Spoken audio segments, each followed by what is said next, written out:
नमस्कार, आदाब। Crime petrol city crimes अध्याय के आज के एपिसोड में आप सबका स्वागत है। गांव कस्बों से रोजाना कई लोग एक बेहतर जीवन शैली पाने के लिए शहरों का रुख करते हैं। उन्हें लगता है कि यहाँ वो केवल बेहतर रोजगार ही नहीं बल्कि एक बेहतर जीवन की शुरुआत भी कर सकते हैं, जिसके लिए उन्हें दिन रात संघर्ष करना पड़ता है। और ये संघर्ष इस हद तक होता है कि अच्छी जीवन शैली तो दूर बल्कि गुजारा करना भी मुश्किल हो जाता है। और यही संघर्ष कई बार कई तरह के अपराधों को जन्म देता है।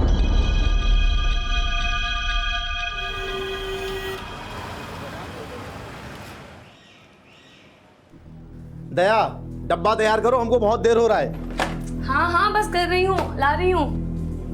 दीदी, पापा को बोलो ना, सब स्कूल में कहते मेरी पूंछ निकल आई है, मैं बंदर हूँ। अदिति, पंकज, चलो स्कूल के लिए लेट हो रहा है, जल्दी जल्दी अपने टिफिन अपने अपने बैग में डालो। चलो आ जाओ।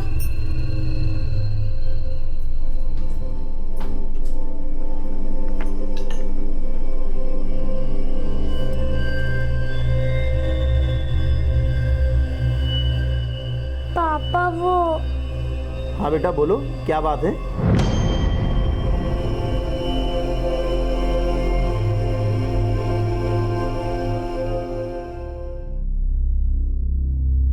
क्या बात है बेटा, कुछ कहना चाहते हो हमसे? बोलो, क्या हुआ? अरे इसका एग्जाम आ रहा है ना, तो इसीलिए परेशान हो रही है। हम बोले ना बेटा कि तुम अच्छे नंबर से पास करोगी, फिर क्यों इतना टेंशन ले रही हो? मम्मी, मुझे भी। तुमको भी। अच्छा सुनिए, हम आपका टिफिन बांध के वहां रख दिए हैं, हम इनको स्कूल छोड़ के आते हैं। हाँ ठीक। चलो।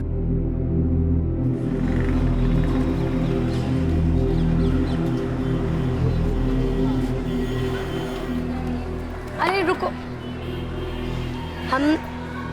हम ना छुट्टी के बाद यहीं पे आएंगे। कोई मस्ती नहीं और कहीं मत जाना, ठीक है?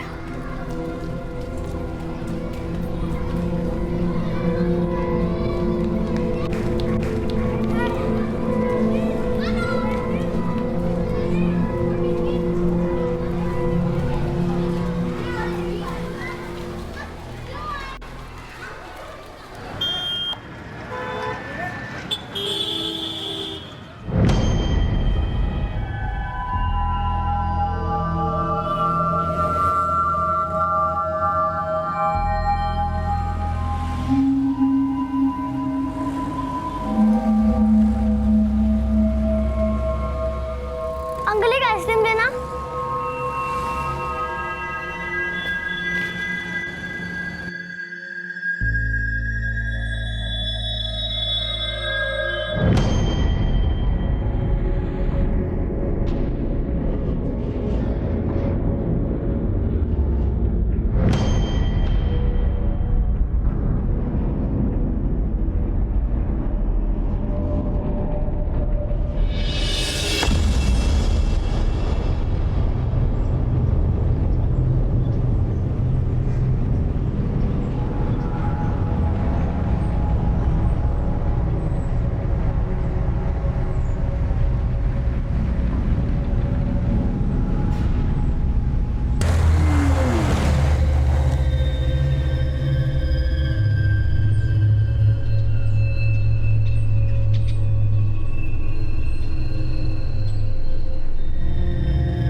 आलू कचालू बेटा कहाँ गए थे?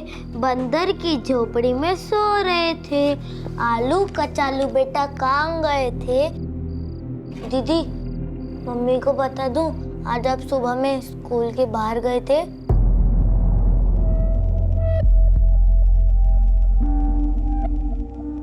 और कैसे हो? बढ़िया है। क्या निरंजन, ऐसे कब तक घिसते रहेगा? सुबह नौकरी करता है, शाम को नौकरी करता है। अरे ऐसे काम करेगा बीमार पड़ जाएगा। हमें घर में खाली बैठने की आदत नहीं है। और तुम्हारा क्या है? तुम्हारा तो यहाँ घर है, तुम्हारी बीवी कमाती है, हमको अपने बीवी बच्चे सबका देखभाल करना पड़ता है। दिल्ली में हमको फ्लैट खरीदना है अपना। क्या हुआ? तू ऐसी चिंदी चिंदी नौकरियां कर कर दिल्ली में फ्लैट खरीदेगा? तू, ये दिल्ली है, यहाँ फ्लैट खरीदना इतना आसान नहीं है। मेरी बात मान, अपनी बीवी को भी काम पर लगा दे। हम तुम्हारी तरह अपनी बीवी का कमाई नहीं खाते हैं, समझ गए? और तुम्हारा क्या है? तुम्हारे तो बच्चे हैं नहीं, हमारे 2-2 बच्चे हैं, कौन देखभाल करेगा उनका? हमारी बीवी काम पर जाएगी, कौन संभालेगा बच्चों को? बहुत गर्म मिजाज है तू। ये शहर ना हम जैसे लोगों को जिल्लत की रोटी खाना सिखा देता है, इसलिए कहता हूँ कि अपनी बीवी को काम पर लगा दे, समझा? ये क्या बदतमीजी है निरंजन?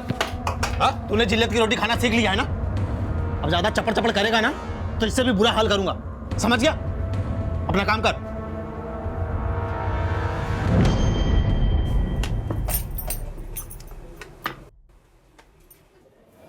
देख ली सीरियल? हाँ मम्मी। और अदिति कहाँ है? वो दूसरा शो देखने लगी क्या? नहीं मम्मी, दीदी तो पहले आ गई। अदिति तो घर पे आई नहीं, कहाँ है वो?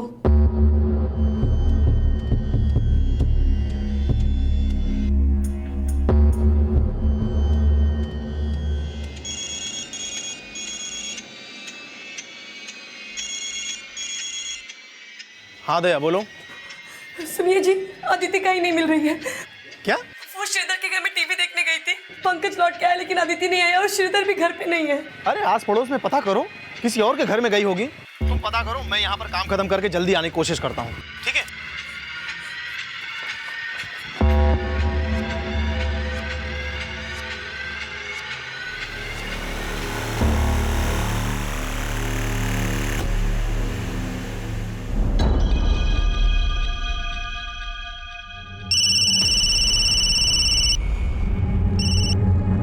हाँ दया, हम चारों तरफ देख लिए, कहीं कुछ पता नहीं चल रहा है। हमको तो बहुत चिंता हो रहा है। आते हैं। अरे भाई, वो मेरी बेटी अदिति को देखा क्या? यहीं पे खेल रही थी शाम को। अरे निरंजन भाई, कौन सी दुनिया में हो? ये दिल्ली है दिल्ली, यहाँ रोज बच्चे गायब होते हैं। जल्दी पुलिस को फोन करो। हाँ।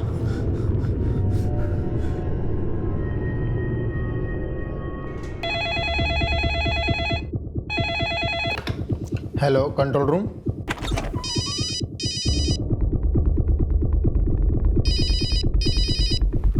हेलो, इंस्पेक्टर गौतम मिश्रा है। आप डिटेल्स भिजवाइए, मैं दिखवाता हूँ। आई लुक इनटू इट, आप जल्दी से डिटेल्स भिजवाइए। जी। हेलो। हाँ Naveen. Yes sir. Yamuna Vihar Janata colony से एक लड़की लापता हुई है, 7 साल की है, नाम अदिति है। मैं डिटेल्स भेज रहा हूँ, फौरन वहाँ पहुँचो। Okay sir.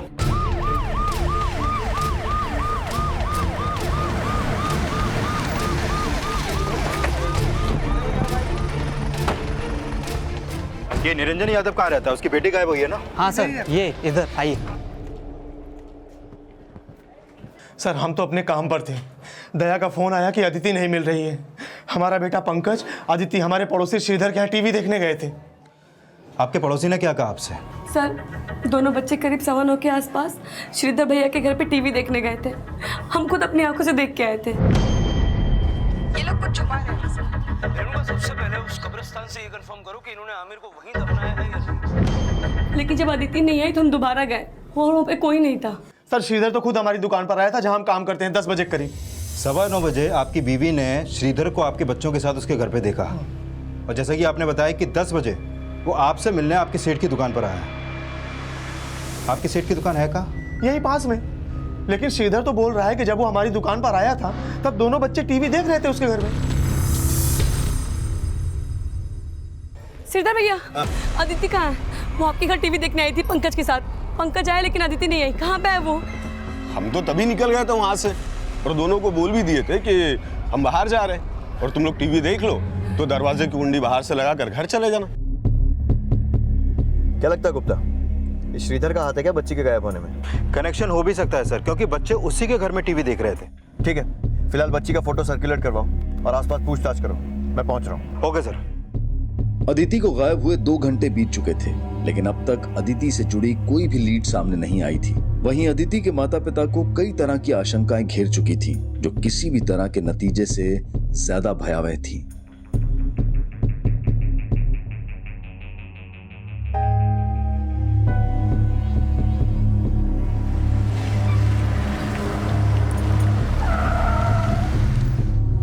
सर, यहाँ किसी ने भी अदिति को यहाँ से बाहर जाते हुए नहीं देखा है, और पेट्रोलिंग टीम से भी अभी तक कोई अपडेट नहीं मिला है। मतलब किसी इनसाइडर का काम हो सकता है। मलिक, जितने भी घर हैं हर घर में सर्च करो।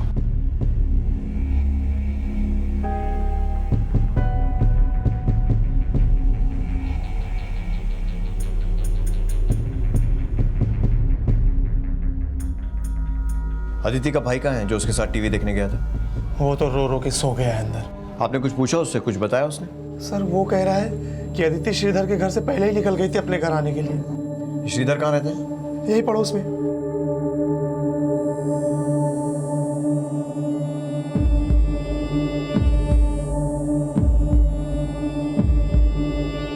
जब अदिति गायब हुई कहाँ था तू? साहब वो निरंजन जहाँ काम करता है ना उसके बराबर में दारू का ठेका है, वहीं गया था दारू लेने के लिए। लेकिन साहब जब मैं घर से निकला था ना तब आदित्य और पंकज टीवी देख रहे थे। वापस आया तो पता चला कि आदित्य गायब हो गई। अकेला रहता है घर में? नहीं साहब, बीवी भी है।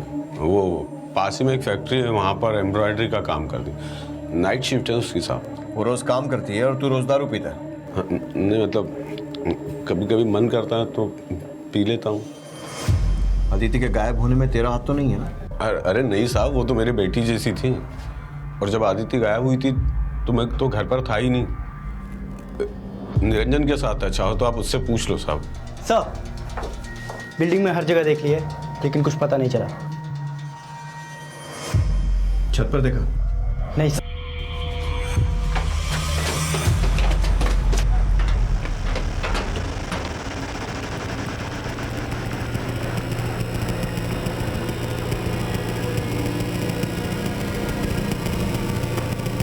नवीन सर, ये आजू बाजू की बिल्डिंग से भी कोई यहाँ आ सकता है और अदिति को लेके जा सकता है। संजय बाजू की बिल्डिंग में पता करो। सर हो सकता है कि अदिति का किडनैप किया गया हो और ये मामला फिरौती का हो। लेकिन सर अदिति के घर वालों की हालत देख के लगता नहीं है कि मामला रैंसम का होगा। और एक बात सर, किसी ने ना तो अदिति के चीखने चिल्लाने की आवाज़ सुनी और ना ही किसी ने उसको किसी के साथ जाते हुए देखा है।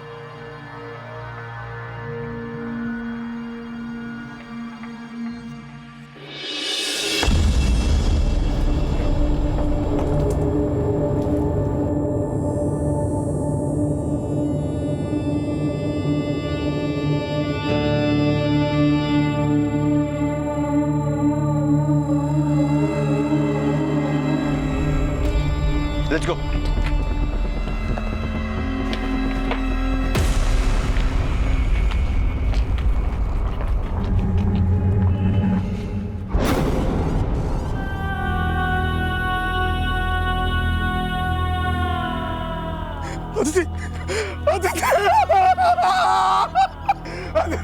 किसे मारा हमारी बच्ची?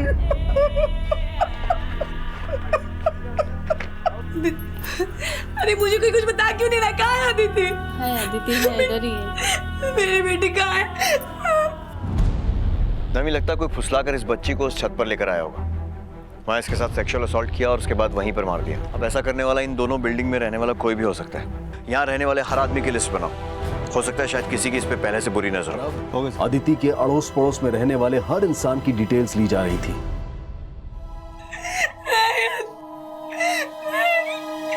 क्या बिगाड़ा था ना मेरी बेटी से? किसी का क्यों मारा उसे?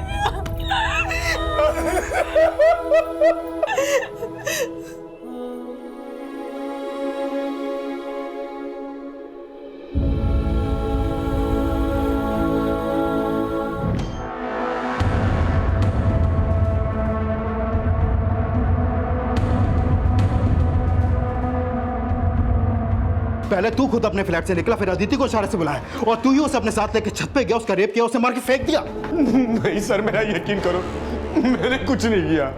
मेरा यकीन करिए सर। अदिति कल बोल रही थी पापा से कुछ बात करना है। पापा वो क्या बात है बेटा, कुछ कहना चाहते हो हमसे? पता नहीं क्या बात थी, गुमसुम सी थी कुछ दिन से। कल पंकज बोल रहा था कि स्कूल से भी कहीं बाहर गई थी। मम्मी वो आप जब हमें स्कूल छोड़ के गई थी तभी दीदी स्कूल के बाहर चले गई थी। क्या? तुमने ये बात हमको पहले क्यों नहीं बताई? हमने बात की थी उससे, लेकिन वो रोने लगी। हमें लगा आप काम से आओगे तुम आपको सब बता देंगे, लेकिन दोनों टीवी देखने चले गए।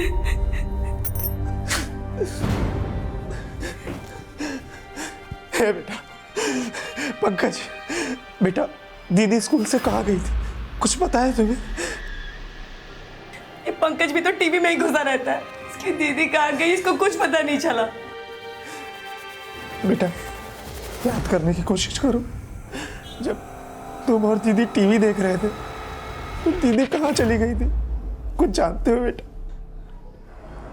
पापा, हम और दीदी टीवी देख रहे थे, तभी एक दाढ़ी वाले अंकल हमें दरवाजे से देख रहे थे।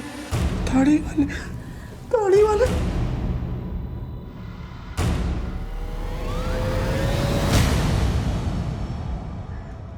अंकल, दीदी उस दाढ़ी वाले अंकल के साथ ही गई थी।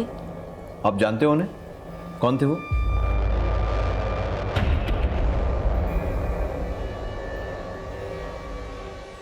अच्छा, वो वहाँ कब आए थे? शुरू से बताओ। हम और दीदी टीवी देख रहे थे, तभी श्रीधर अंकल चले गए।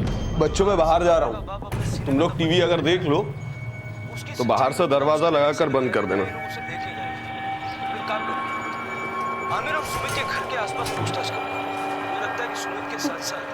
दी एक सेकंड रुको ना, खत्म होने को है, साथ में चलेंगे।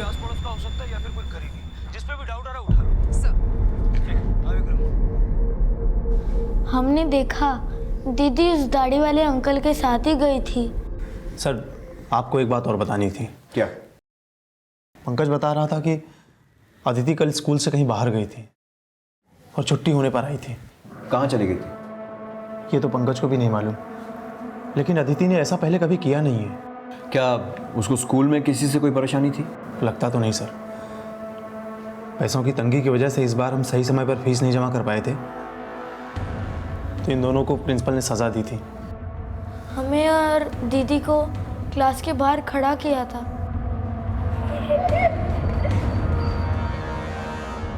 सब बच्चे हम पे हंस रहे थे। कौन से स्कूल में पढ़ते हैं दोनों? यमुना विहार स्कूल।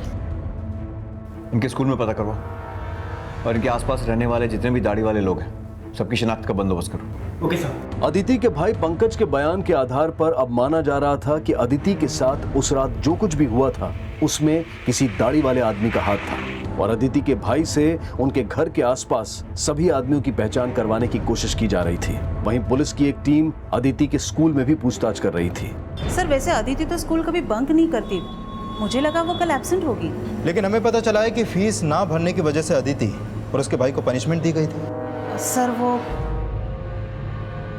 साहब, ये लड़की अदिति बहुत ही हंसमुख है, मैंने कभी परेशान नहीं देखा ऐसे। लेकिन साहब, जब से ऐसे पनिशमेंट दिया गया है तब से गुमसुम रहने लगी है। सिर्फ पनिशमेंट की वजह से गुमसुम हुई या वजह कुछ और ही थी? कैसी वजह साहब? अदिति के भाई पंकज ने अदिति को किसी दाढ़ी वाले आदमी के साथ जाते हुए देखा था। आपके स्कूल में कोई ऐसा है जिसके दाढ़ी है और जो अदिति के साथ कुछ गलत? आई डोंट नो सर, आप सबसे पूछ सकते हैं। आपके बेटे पंकज ने आस पड़ोस में रहने वाले तो किसी को भी आइडेंटिफाई नहीं किया है। श्रीधर के अलावा कोई और है जिस पर आपको शक है?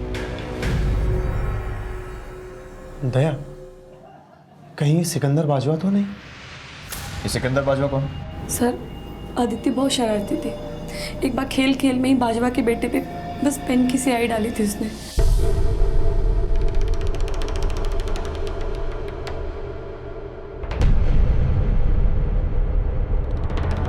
निरंजन, तेरी लड़की ने मेरे बेटे का 1000 रुपए का शर्ट खराब किया है, पैसे देने होंगे तुझे। अंकल, सोनू ने भी एक बार मेरे ऊपर इंक फेंकी थी। चुप रह चीरी मिली, पूरी सोसाइटी को पता है तू कितनी शैतान है। अगर तेरे बाप ने इसका पैसा नहीं दिया ना तो हमारी बेटी से ठीक से बात कर। सर, मैं तो कल आगरा में था, आज ही सुबह लौटा हूं, आप चाहो तो चेक करवा लो। हाँ नवीन, बोलो। सर, स्कूल के गेट कीपर से एक इन्फॉर्मेशन मिली है। कैसी इन्फॉर्मेशन? साहब, कल छुट्टी से पहले अदिति को एक आदमी स्कूल के बाहर छोड़ के गया था।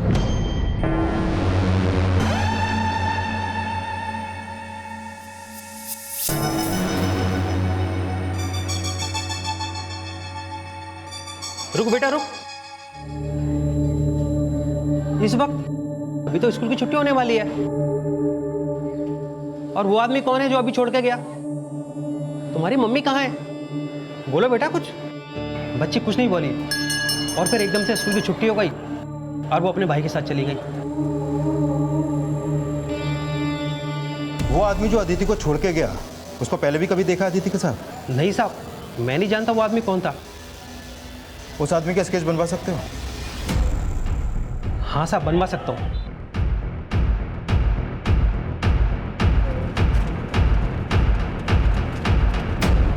सर, अदिति का पोस्टमार्टम करने वाले डॉक्टर का कॉल आया था। उनका कहना है कि अदिति की बॉडी पर सेक्सुअल असॉल्ट के कोई साइन नहीं है और उसकी बॉडी पर जो चोट के निशान है वो भी उसके मर्डर के बाद के हैं। उसका मर्डर गला काट के ही किया गया सर। लेकिन गुप्ता, खून के छींटे उस बिल्डिंग की छत पर थे जहां अदिति रहती थी। मतलब उसका मर्डर वहां पे करके उसे दूसरी छत पर फेंका गया। गुप्ता, अगर अदिति के साथ सेक्सुअल असॉल्ट नहीं हुआ है तो फिर इसके मर्डर का क्या मोटिव हो सकता है? उस बच्ची का या उसके परिवार का ऐसा कौन दुश्मन हो सकता है जो इतनी बेरहमी से एक बच्ची को मारेगा?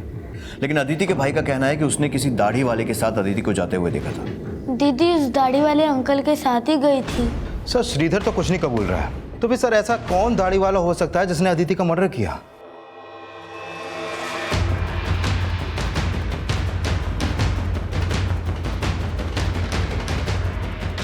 वॉचमैन के बयान के आधार पर उस इंसान का स्केच तैयार किया गया जिसने अदिति को स्कूल छोड़ा था और पूछताछ के दौरान उस अनजान शख्स से जुड़ी एक अहम लीड पुलिस के हाथ लगी।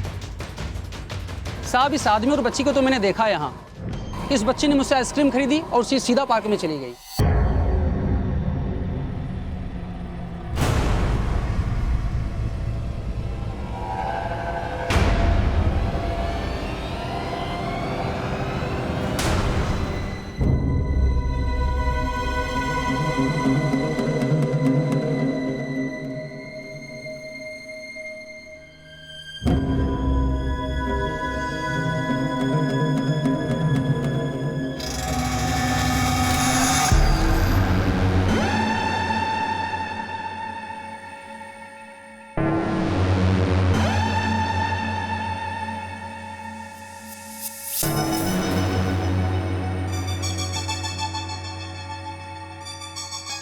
क्या टाइम रहा होगा? सर, दोपहर का वक्त था।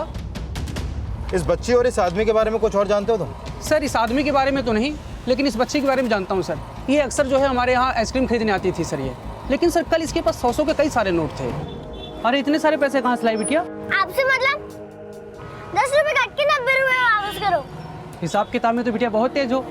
पहले तो 10-10 रुपए वाली आइसक्रीम 5-5 रुपए में खा के जाती थी, दोस्तों को भी खिलाई। ये पुराने वाले 100 रुपए भी रख लो।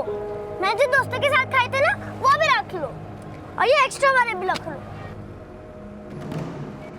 अरे अरे बिटिया बिटिया बिटिया बिटिया बिटिया, ये लो, हमने अपने पैसे काट लिए और ये पैसे ले लो।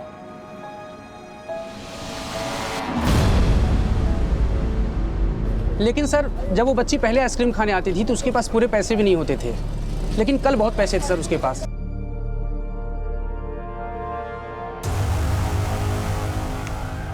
यही वो आदमी है जिसे अदिति के साथ देखा गया था स्कूल के बाहर। पहचानते हैं इसे? नहीं सर।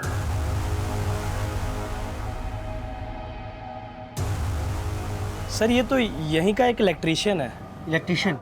हाँ सर, शंकर नाम है इसका और मार्केट में इसकी दुकान है और यहीं बगल में रहता है। साहब मुझे क्यों गिरफ्तार कर लिया? सब पूरी बात तो बताइए।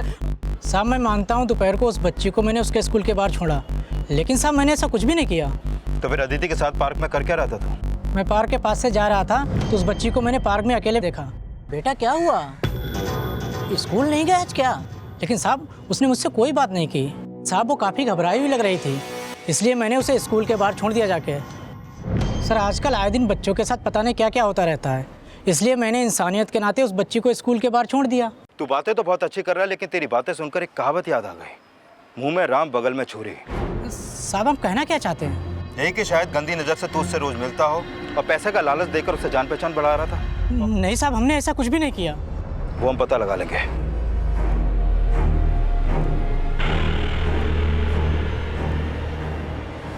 नहीं अंकल, ये वो नहीं है।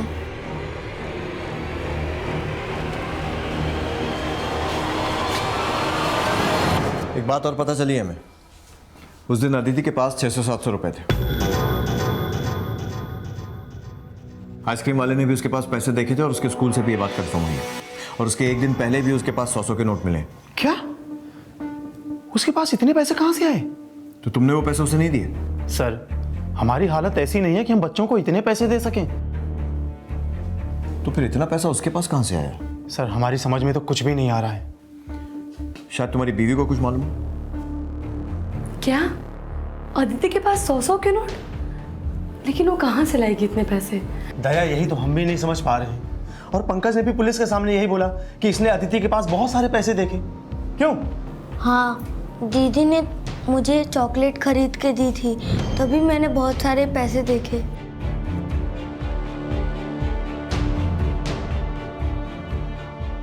दीदी, इतने सारे पैसे आपको किसने दिए?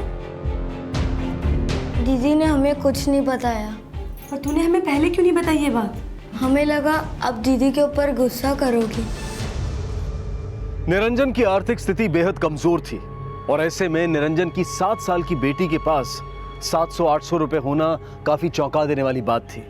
आखिर अदिति के पास इतने सारे पैसे कहां से आए? क्या आर्थिक तंगी में पली अदिति को कोई इतने पैसे देकर बहला रहा था? क्या वजह थी कि हमेशा खुश रहने वाली अदिति अपनी हत्या से 2 दिन पहले से उदास नजर आ रही थी? उसकी हत्या में उसके पास देखे गए पैसों का क्या कनेक्शन था?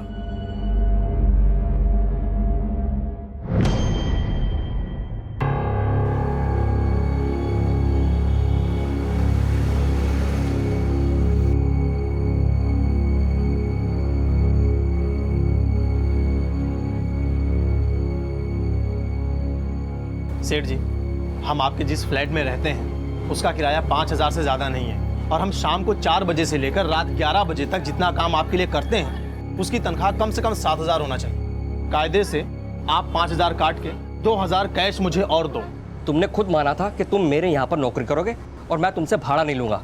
जो बात तय हुई थी ना उसी पे रहो तुम। अरे वो बात तो तय हुए, कितना समय बीत गया है, तब से महंगाई कितनी बढ़ गई है। मेरे जिस फ्लैट में तुम रह रहे हो ना उसका भी किराया बढ़कर 7,000 हो गया। चुपचाप यहाँ पर काम करो वरना नौकरी से भी जाओगे और जिस फ्लैट में तुम रह रहे हो ना वहां से भी निकाल दूंगा तुम्हें मैं। गुप्ता, ये निरंजन का बेटा बोल रहा है कि इसने अदिति को किसी दाढ़ी वाले के साथ देखा था। दीदी उस दाढ़ी वाले अंकल के साथ ही गई थी। लेकिन किसी को आइडेंटिफाई नहीं कर रहा है। अब इसने वाकई में किसी को देखा था या नहीं, चक्कर कुछ समझ में नहीं आ रहा है। सर 7 साल का बच्चा हो सकता है उसने चेहरा ठीक से न देखा हो, लेकिन ये साफ है कि बच्चे श्रीधर के घर में टीवी देख रहे थे और अदिति के पास पैसा था। श्रीधर बेकार है, कोई काम धंधा नहीं करता और ऊपर से शराबी भी है, तो हो सकता है कि अदिति के पास इतना पैसा देखकर उसके मन में लालच आ गया, वही अदिति को छत पर ले गया और पैसे छीनने के चक्कर में उसको मार दिया होगा। सर, मैंने अदिति के पास कोई पैसा नहीं देखा। माना कि साहब मैं खुद कुछ नहीं कमाता हूँ, लेकिन मेरी बीवी तो कमाती है ना साहब, वो खुद मुझको पैसा देती दारू के लिए। साहब, आप बिना किसी सबूत के मेरे पति पर कैसे इल्जाम लगा सकते हैं? उसने दाढ़ी रखी है, इसका मतलब ये थोड़ी ना कि वो किसी की भी जान ले सकता है। आप निरंजन से क्यों नहीं पूछते? उसने भी तो पहले दाढ़ी रखी हुई थी। आपका क्या मतलब है? एक बाप अपनी बेटी को। साहब, आप उसे जानते नहीं हो, वो बहुत गुस्से वाला है। एक बार तो उसने अपने छोटे भाई की जान लेने की कोशिश भी की थी।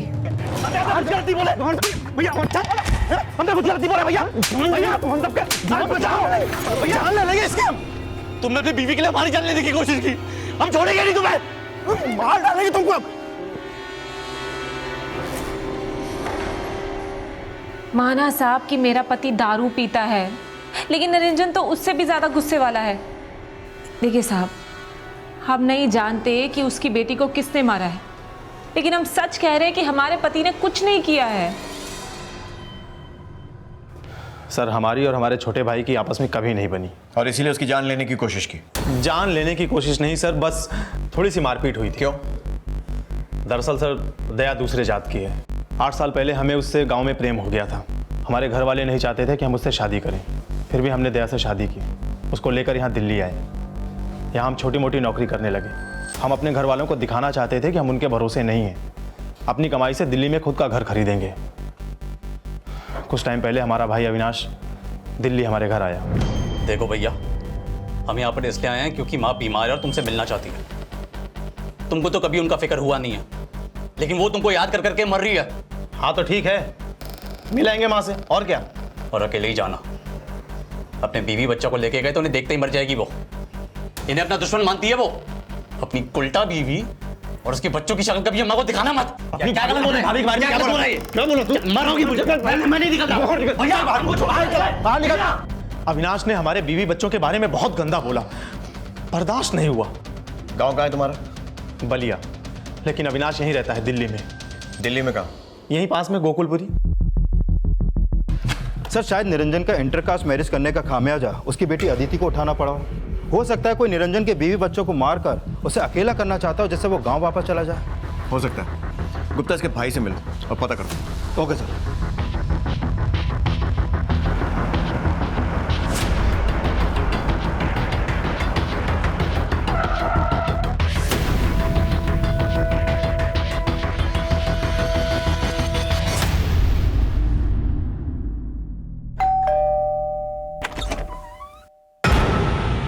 साहब ये सच है, निरंजन एक दूसरी जात की औरत के साथ शादी करके हमारे पूरे खानदान का नाम उसने मिट्टी में मिला दिया है। लेकिन हम आपको सच कह रहे हैं, हम यहाँ पे बस अपना काम धंधा करने आए हैं। हमारी बीमार माँ उससे मिलना चाहती है और ये बताने के लिए मैं उसके घर गया, उल्टा वो हमारी जान के पीछे उतारू हो गया।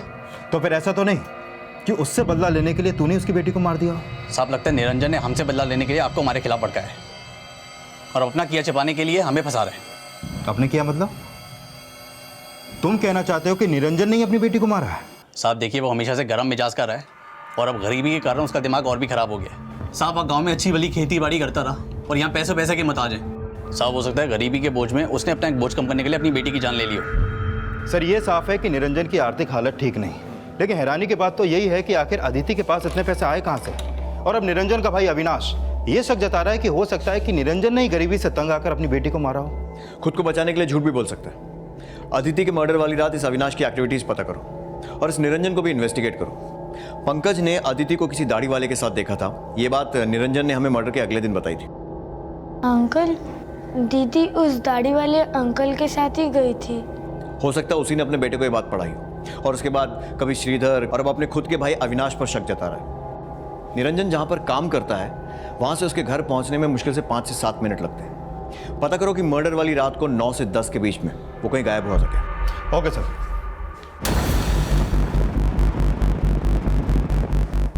सर मैं तो रोज़ रात को 8 बजे दुकान से निकल जाता हूँ और मेरे बाद रात 11 बजे तक निरंजन अकेला इस दुकान को संभालता है। सर उसके अलावा यहाँ पर और कोई वर्कर भी नहीं है, इसलिए वो तो दुकान को छोड़ के जा नहीं सकता। मतलब आप साफ कर रहे हैं कि निरंजन का अपने बेटे के मर्डर में कोई हाथ नहीं है? सर मैं मानता हूँ कि उसे पैसों की तंगी थी, इसी वजह से वो मेरा भाड़ा भी नहीं दे पा रहा था और इसलिए मैंने उसको यहाँ पर नौकरी दी और उसका भाड़ा माफ़ कर दिया। निरंजन के बेटे का कहना है कि अदिति को मारने वाला कोई दाढ़ी वाला था और दाढ़ी तो आपने भी रखी हुई है। नहीं सर ऐसा कुछ भी नहीं है, उस रात दुकान के बाद मैं तो शाहदरा चला गया था। सर एक बात पता चली, ये माला और श्रीधर का किसी तांत्रिक से काफ़ी मिलना जुलना है। तांत्रिक? जी सर, उनकी शादी को 8 साल हो गए हैं लेकिन उनके घर पे कोई बच्चा नहीं है। सर कहीं ऐसा तो नहीं कि अदिति का मर्डर किसी बली वली के चक्कर में किया गया हो? ये देखिए सर, ये उस तांत्रिक की फोटो है। हाँ साहब, हम उस बाबा से मिलते थे अपने गोद भरने के उपाय जानने के लिए, लेकिन साहब उस बाबा ने हमें कभी भी बली वली का उपाय नहीं बताया। सिर्फ बली का उपाय नहीं, अदिति के मर्डर वाली रात को वो खुद बलि देने आया था वहाँ पर, इसीलिए मर्डर वाली रात को तुमने उसे फ़ोन लगाया था। तुम वहाँ नहीं थी और श्रीधर भी वहाँ से निकल गया था। नहीं साहब, ऐसी कोई बात नहीं है साहब, वो बाबा तो बली वली में विश्वास ही नहीं रखते और साहब निरंजन हमसे ज़्यादा उनमें श्रद्धा रखता है। निरंजन? जी साहब, उस निरंजन ने ही तो मिलवाया था हमें बाबा से। सर हमने ही श्रीधर और माला को उस तांत्रिक बाबा से मिलाया था, लेकिन उसके कुछ समय बाद हमने उस तांत्रिक बाबा के यहाँ जाना छोड़ दिया था। लेकिन तुम मुझसे मिलते क्यों थे?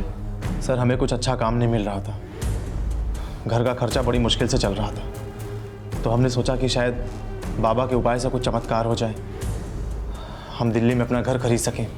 लेकिन सर कुछ समय के बाद हमको लगने लगा कि वो तांत्रिक बाबा हमको छल रहा है। छल रहा है या फिर कोई तंत्र मंत्र का उपाय बता दिया था उसने और तुझे भी लालच आ गया कि एक रात में करोड़पति हो जाएगा? सर आप कहना क्या चाह रहे हैं? वही जो तू समझ रहा है।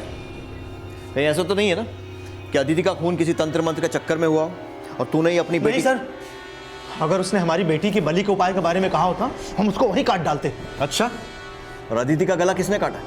उस तांत्रिक ने या फिर तंत्र मंत्र का उपाय बताता था ना वो?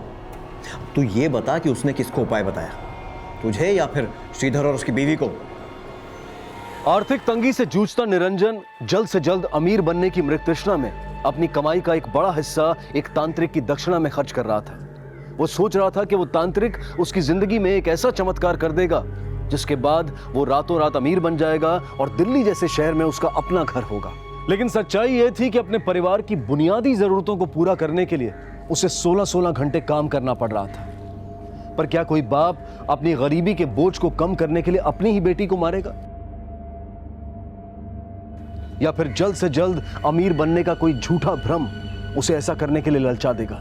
अदिति के मर्डर में जितनी निरंजन की भूमिका शक के घेरे में थी, उतना ही शक श्रीधर और माला पर भी किया जा रहा था।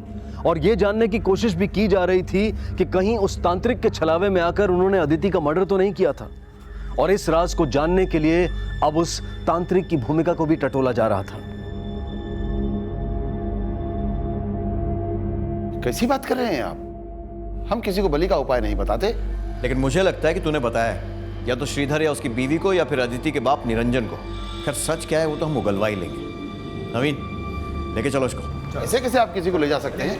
देखिए हमारी बात सुनिए, क्या कर रहे हैं आप लोग? देखिए तांत्रिक बाबा के साथ साथ माला, श्रीधर, निरंजन सबको टटोला जा रहा था और अब अदिति के भाई से भी उस तांत्रिक की पहचान करवाई जा रही थी। लेकिन कुछ भी साफ नहीं हो पा रहा था। निरंजन के भाई अविनाश, पड़ोसी सिकंदर बाजवा, सबको इन्वेस्टिगेट किया जा रहा था। और अब एक बार फिर से पुलिस ने इस पूरे केस को रिविजिट किया।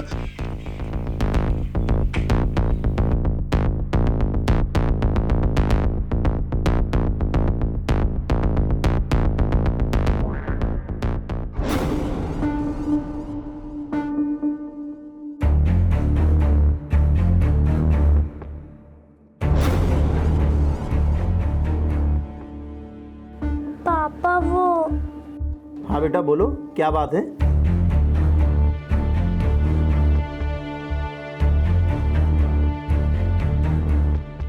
क्या बात है बेटा, कुछ कहना चाहते हो हमसे? बोलो। उस दिन अदिति के पास 600-700 रुपए थे। आइसक्रीम वाले ने भी उसके पास पैसे देखे थे और उसके स्कूल से भी ये बात कंफर्म हुई है। और उसके एक दिन पहले भी उसके पास 100 के नोट मिले।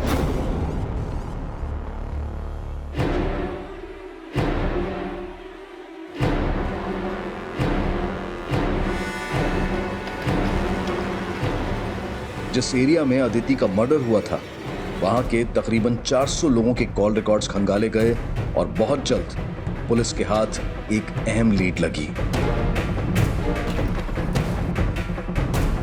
ये मोहित सैनी का फोटो सर, और मोहित की फोन लोकेशन अक्सर निरंजन के घर के आसपास की रहती थी और अदिति के मर्डर वाली रात भी मोहित सैनी का फोन वहीं पर एक्टिव था।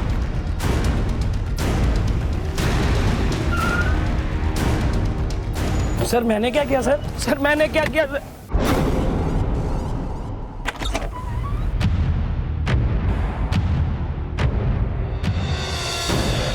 अब नौटंकी करने से कोई फायदा नहीं है। मोहित सैनी ने हमें सब कुछ सच सच बता दिया है और तुम्हारी भलाई इसी में है कि तुम भी सब सच बोल दो। हमसे बोलोगे? हमें लगा कि मोहित सैनी के पास काम करके हम अपने पति का हाथ बटाएंगे, लेकिन निरंजन जी के पास तो हमारे लिए टाइम ही नहीं था, ना ही बच्चों के लिए।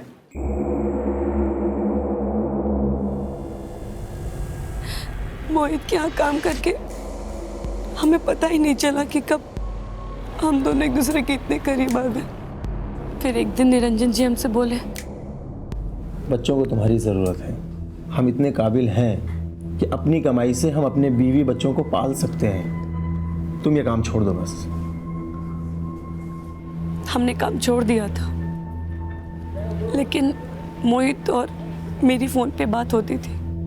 जब बच्चे स्कूल जाते थे तो कभी कभी मोहित घर पे भी आता था।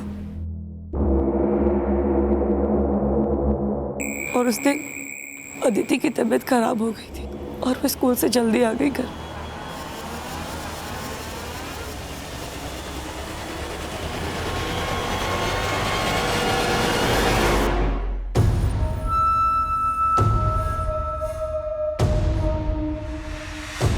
अदिति अपने पापा को कुछ ना बताए, इसीलिए हमने मोहित से पैसे लेके उसको दिए थे। तब तो चुप हो गई थी, लेकिन हमें लग रहा था कि कहीं वो अपने पापा को सब कुछ बता ना दे। अरे इसका परीक्षा आ रहा है ना, इसीलिए परेशान हो रही है। हमें लगा कि अगर निरंजन को सच पता चलेगा तो उनका गुस्सा इतना खराब है वो हमें जान से ही मार देंगे। हमारे पास दूसरा कोई चारा नहीं था। उस रात जब अदिति पंकज के साथ टीवी देखने गई,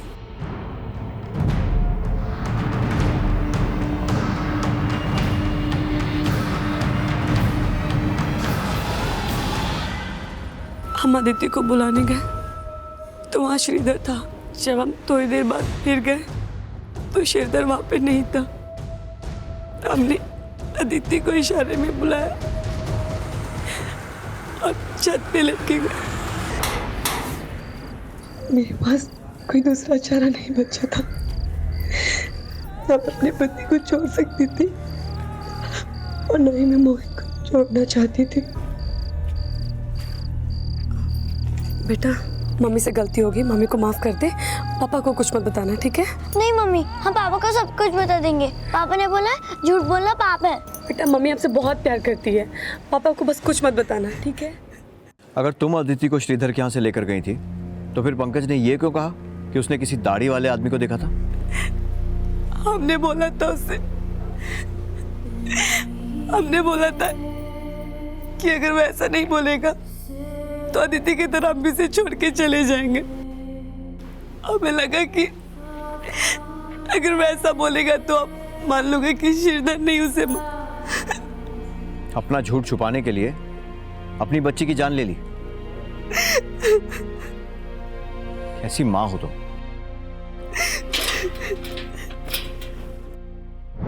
माना कि दया ना अच्छी माँ बन पाई और ना ही अच्छी पत्नी, लेकिन क्या निरंजन अच्छा पिता और पति बन पाया? बड़ा काम, अपना घर और अपने बड़े बड़े सपनों को पूरा करने के लिए वो हर संघर्ष करता रहा, लेकिन अपने परिवार से दूर होता गया। उसके पास ना बच्चों के लिए वक्त था, ना बीवी के लिए, और उसके गुस्सैल स्वभाव ने उसकी बीवी के लिए वो दरवाजे भी बंद कर दिए जिसमें शायद वो अपने एक गुनाह के लिए उससे माफी मांगने की कोशिश कर सकती थी।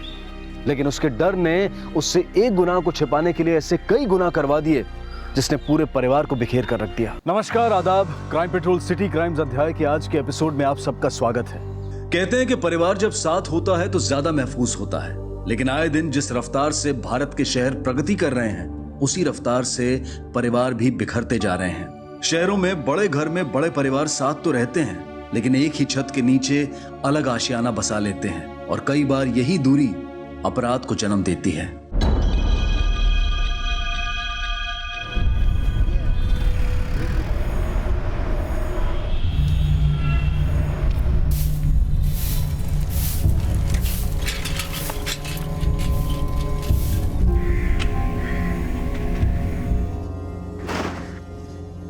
आजकल अखबार बड़े मोटे होते जा रहे हैं। इश्तिहारों के साथ साथ खबरें भी बढ़ती जा रही हैं। हमारी सुबह इन्हीं अखबारों की ताज़ा खबरों की रद्दी ढोने से शुरू होती है।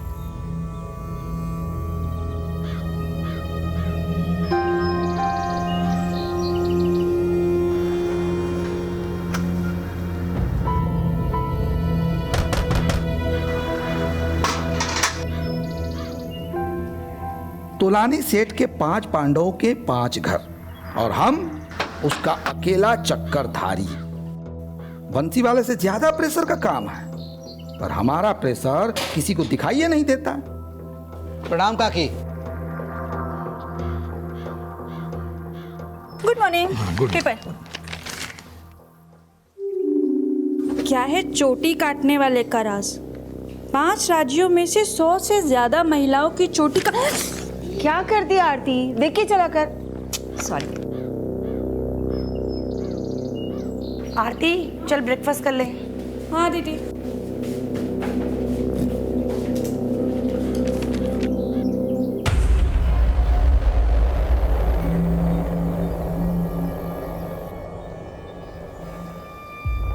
राजेश जी, वो चाची की गाड़ी बीच रास्ते में आ रही है, उसे हटवा देना। हाँ, अब तो पुताई हो गई है, बहुत दिक्कत हो रही है आने जाने में। प्रकाश, तू चौकीदार से क्यों बात कर रहा है? मुझसे बात कर। जब पुताई वाले उस पर रंग डाल रहे थे तब तो किसी को गाड़ी नजर नहीं आई, अब बड़ी दिक्कत हो रही है। चाची खैर छोड़ो ना इन बातों को, अब राजेश को बोलो और धुलवा लो गाड़ी। अब तो दिवाली भी आ रही है, लाइटिंग का काम शुरू हो जाएगा, फिर स्क्रैच वैच पड़ गया तो फिर। हाँ हाँ, दिवाली तो तुम लोगों की है, हम सब तो ठन ठन गोपाल है। क्या चाची, पूरे तोलानी खानदान में आप ही तो सबसे मालदार हो। सुनीता वो गाड़ी हटवा दो ना प्लीज, वो बड़ी दिक्कत हो रही है यार आने जाने में प्लीज। हाँ हाँ ठीक है, पहले चाचा जी को हमसे प्रॉब्लम थी, अब तुम्हें है, तुम जाओ हटवा दूंगी। अरे हाँ ना, आप लोगों से तो बात करना बेकार है। तू वहां खड़ा खड़ा क्या मुस्कुरा रहा है, भाग यहाँ से।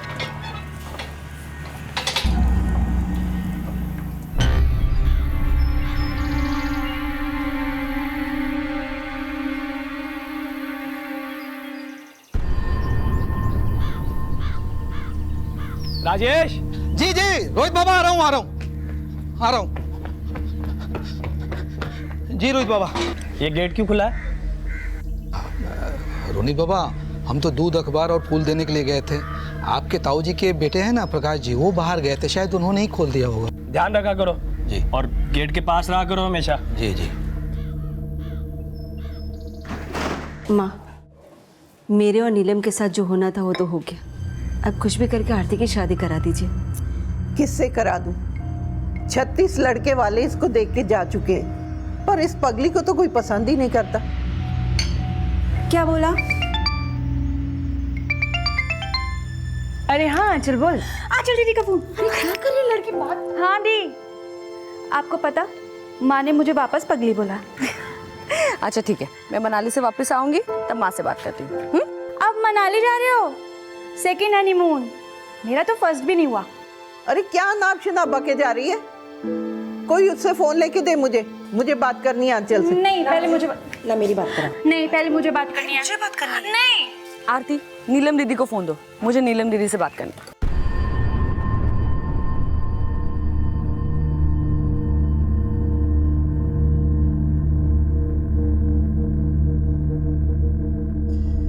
राजेश। जी जी मैम। गेट बंद कर लेना। आप जाइए, मैं खाना खाने के बाद गेट बंद कर देता हूँ, जाइए आप।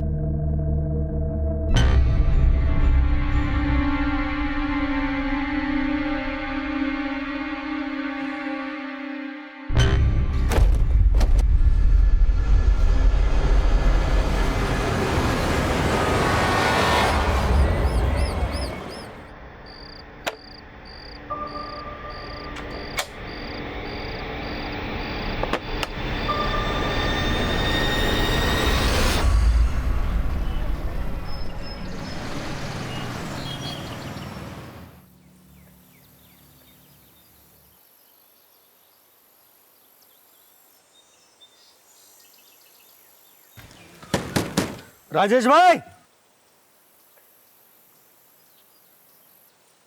राजेश भाई, राजेश भाई,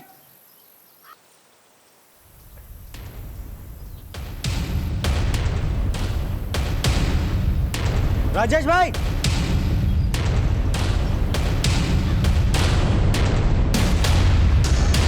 ए, तुम अंदर कैसे आ गए? साहब वो राजेश भाई।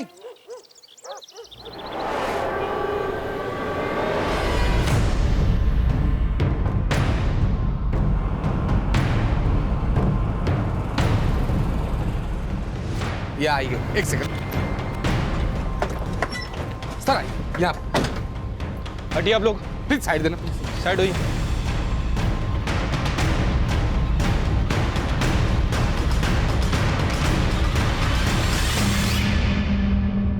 सर ये सिक्योरिटी गार्ड था हमारा, ये जब दूध वाला दूध देने आया तो इसने इसकी लाश देखी। घर में कोई चोरी वगैरह हुई है? आप लोगों से पूछ रहा हूँ, कोई चोरी वगैरह हुई क्या घर में? नहीं सर, नहीं सर, हम में से किसी के घर में चोरी तो नहीं हुई है। फिर आपके सिक्योरिटी गार्ड का मर्डर किसने किया? वो हम कैसे बता सकते हैं सर, हम लोग तो सो रहे थे। आप लोगों ने रात में कोई आवाज़ सुनी, कोई शोर शराबा? नहीं सर, ऐसा होना नामुमकिन है, हम सबके घर साउंड प्रूफ है सर। आप सबके घर मतलब आप लोग तोलानी फैमिली से नहीं है क्या? नहीं सर, हम सब तोलानी फैमिली से ही है। हुआ था ये कि हमारे चाचू ताऊ जी वो सब कुल मिला के 5 भाई थे, तो हमारे दादाजी ने पूरी प्रॉपर्टी के 5 हिस्से किए और हर एक को एक एक घर बंधवा दिया। तो घर अलग अलग है लेकिन मेन गेट एक ही है सर। तो मतलब ये अकेला 5 घरों का सिक्योरिटी गार्ड था? जी। नाम क्या है इसका और कहाँ का रहने वाला है? जी ये राजेश कुमार है। मलिक, बॉडी को पोस्टमार्टम के लिए भिजवाओ और ये गाड़ी हटवाओ। किसकी गाड़ी है ये सर चाची की गाड़ी है, मेरे ललिता चाची की। वो नहीं आई, मैं चाबी लेके आता।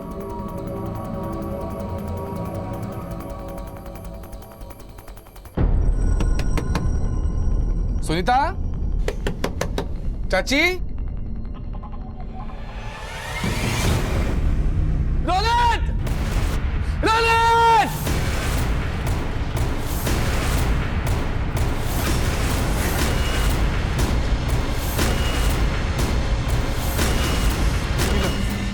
मैं जब आया तो दरवाजा खुला ही था और ये इधर।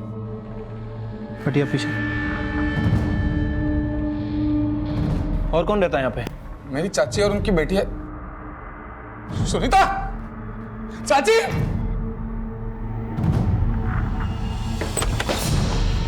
हाँ हाँ, दिवाली तो तुम लोगों की, हम सब तो ठन को पाले। हाँ हाँ ठीक है, पहले चाचा जी को हमसे प्रॉब्लम थी, अब तुम्हें है।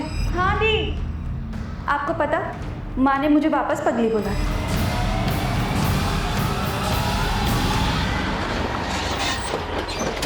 आइए सर। सर इस गेट के अंदर स्वर्गीय पूरनमल तोलानी के 5 परिवार के घर हैं और सर ये यहाँ का सिक्योरिटी गार्ड था राजेश। सर इसके अलावा स्वर्गीय पूरनमल तोलानी के स्वर्गीय बेटे की बीवी ललिता और उनकी 3 बेटियों के कत्ल हुए। बॉडीज वहाँ पे हैं सर। तो क्या गार्ड को मारने के बाद उन चारों की हत्या की गई? पॉसिबिलिटी है सर। उनका कहाँ है? ये है सर। सर ये ललिता की दूसरे नंबर की बेटी है सर।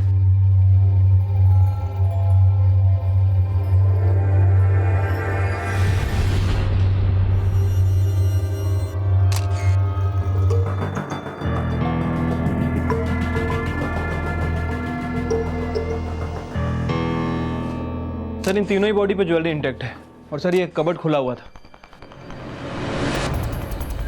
सर जब हम यहाँ आए तो किसी को नहीं पता था कि सिक्योरिटी गार्ड के मर्डर के अलावा इस फैमिली का ही मर्डर हो चुका है। वो तो सर ललिता के भतीजे प्रकाश ने हमें बताया कि मेन डोर खुला हुआ था। सर देखकर तो लग रहा है कि ये लूटपाट के इरादे से किया गया है। पहले सिक्योरिटी गार्ड को मारा, फिर इस फैमिली को, और कबर्ड में जो मिला लेकर चले गए। विनय, सबके मर्डर एक ही तरह से गला काट के किए गए हैं और घाव देखकर लगता है कि इनके मर्डर 4 से 5 घंटे पहले ही हुए। और सर पूरे ही घर में कहीं भी फोर्स एंट्री के कोई निशान नहीं है। विनय, लूट का समय रात का है तो जाहिर सी बात है ये लोग सो रहे होंगे। दरवाज़ा अंदर से ही बंद होगा और मेन गेट भी अंदर से ही बंद होगा। इन्होंने दरवाज़ा खोला, इसका मतलब नॉक करने वाला कोई जानकार ही होगा। सर मतलब गार्ड का मर्डर करना और ये कबर्ड से पैसे गायब करना एक तरह का कवर अप हो सकता है। शायद उनका मकसद इन्हें खत्म करना ही था। विनय, हम किसी भी पॉसिबिलिटी को नज़रअंदाज नहीं कर सकते। सर देखकर तो लग रहा है कि ये काम किसी फैमिली मेंबर का ही है, क्योंकि जहाँ हमें सिक्योरिटी गार्ड की बॉडी मिली वहाँ सभी की फैमिली थी सिवाय इस फैमिली के। इस घर में सीसीटीवी है? नहीं सर। बॉडीज को पोस्टमार्टम के लिए भेजो। फॉरेंसिक वालों से कहो घर के चप्पे चप्पे की अच्छी तरह से जांच करें। ठीक है सर। बीती रात दिल्ली करोल बाग के रिहायशी इलाके में जाने माने तोलानी परिवार के 4 सदस्य और उनके सिक्योरिटी गार्ड का मर्डर हो चुका है। पुलिस मौका वारदात पर पहुंच चुकी है और छानबीन कर रही है। मैं कैमरामैन आकाश के साथ लईक खान।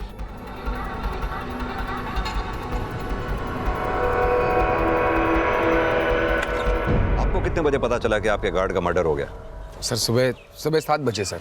7:05 पे आप लोगों का फ़ोन कंट्रोल रूम में आया। हमारी टीम यहाँ 7:30 बजे पहुंची। इस दौरान आप लोगों को ज़रा भी पता नहीं लगा कि ललिता जी और उनकी बेटियों की हत्या हो चुकी है? सर दरअसल ललिता ताई जी की फैमिली मेंबर से हमारी बातचीत बंद है, इसीलिए उनके घर कोई गया नहीं। ऐसी क्या वजह थी जो आप लोगों की बोलचाल बंद थी इनसे? नहीं सर, ऐसा बड़ा कुछ नहीं था सर। दरअसल चाची जी की उम्र हो गई थी तो बहुत चिड़चिड़ी हो गई थी। चाचा जी भी गुजर गए, उनका बेटा भी गुजर गया था, तो घर पे कोई मर्द था ही नहीं। कितना समय हो गया उन्हें गुजरे हुए? 15-16 साल हो गए। उनका बेटा सनी हरिद्वार गया था तो गंगा में स्विमिंग करते करते डूबने की वजह से उसकी मौत हो गई। उसके शौक से चाचा जी भी गुजर गए, बाकी रही ये सब औरतें। सच कहूँ तो बहुत डिप्रेशन में जी रहे थे वो। बड़ी बेटी सुनीता का डिवोर्स हो गया। मझली बेटी थी नीलम, उसके हस्बैंड की मौत हो गई। छोटी बेटी थी, उसकी दिमागी हालत ठीक नहीं थी, इसलिए उसकी शादी नहीं हो पाई। सब अंदर ही अंदर घुट घुट के जी रहे थे सर। कभी बाहर निकलते ही नहीं थे और कभी बात की तो कोई ना कोई कारण निकाल कर झगड़ा करते थे। सर हमने तो हमेशा उनका दुख बांटना चाहा, लेकिन उन्होंने खुद ही हमें पराया कर दिया था सर। और अब तो ललिता जी का पूरा परिवार ही खत्म हो गया। नहीं सर, ऐसा नहीं है। उनके और एक मजली बेटी है आंचल। वो शादीशुदा है, वो यमुना विहार में रहती है अपने पति के साथ। उसको इन्फॉर्म किया? जी नहीं सर, एक्चुअली उनका कुछ कांटेक्ट नंबर नहीं है हमारे पास, इसलिए।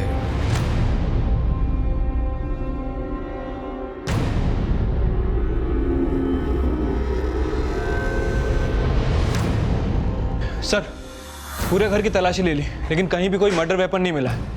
लेकिन सर ऊपर की अलमारियों में 37 लाख रुपए मिले हैं। मतलब कि बॉडीज पे जो गहने हैं उनके अलावा 37 लाख रुपए भी नहीं चुराए गए, और ये किसी को पता भी नहीं? हाँ सर, और इस घर में केवल लेडीज हैं, कमाने वाला कोई है नहीं। इनके पास इतना पैसा कैसे आया? सर ललिता चाची के यहाँ कोई कमाता तो नहीं था, लेकिन 25 सालों से उन्हें हर महीना किराया मिलता आया है। 37 लाख क्या सर, चाची ने तो करोड़ों जमा कर लिए थे। 70-80 लाख के तो सिर्फ गहने और जवाहरात होंगे उनके पास।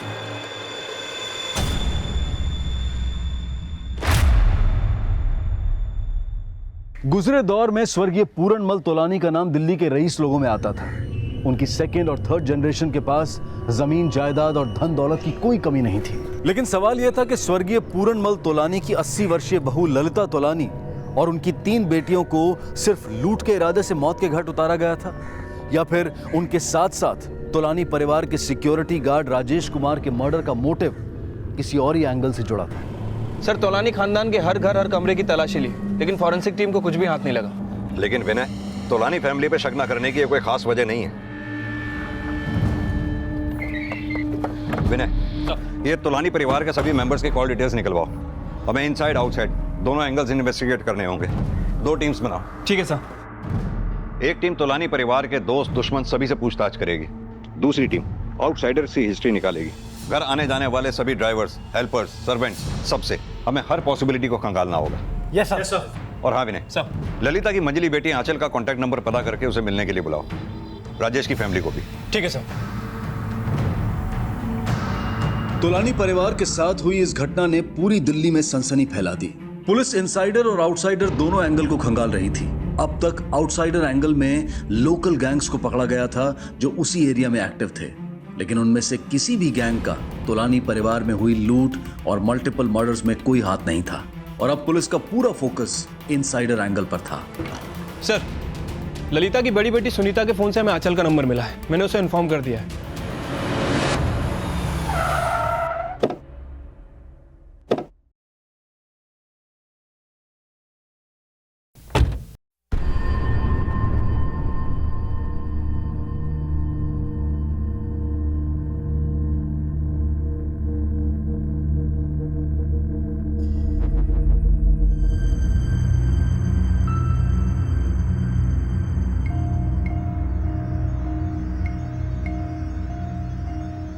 सर मुझे तो कुछ समझ में ही नहीं आ रहा।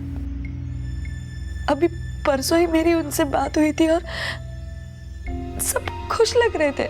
यानी आपको किसी पे शक नहीं? हमें पता चला है कि आप लोगों के परिवार की आपके चाचा ताऊ के परिवार से बनती नहीं थी। हम ये जानना चाहते हैं कि आप लोगों के बीच में क्या कोई ऐसा डिस्प्यूट था जिसकी वजह से ये मर्डर्स हुए?